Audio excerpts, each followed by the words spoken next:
नमस्कार, आपण पाहत आहात इंडियन फास्ट न्यूज। 1 ऑगस्ट लोकशाहीर अण्णाभाऊ साठे यांच्या जयंतीनिमित्त अण्णाभाऊ साठे यांच्या पुतळ्यास विविध संस्था, राजकीय पक्ष, सामाजिक कार्यकर्ते यांच्या वतीने अभिवादन करण्यात आले।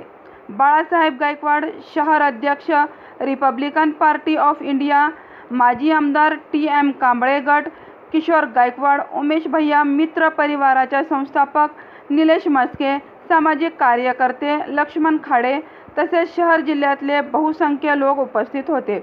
तसेच उमेश भैया मस्के मित्र परिवार यांच्या वतीने पुतळा व परिसरात शिवसेनेचे नेते शरदजी कोळी यांच्या हस्ते लाडू वाटप करण्यात आले।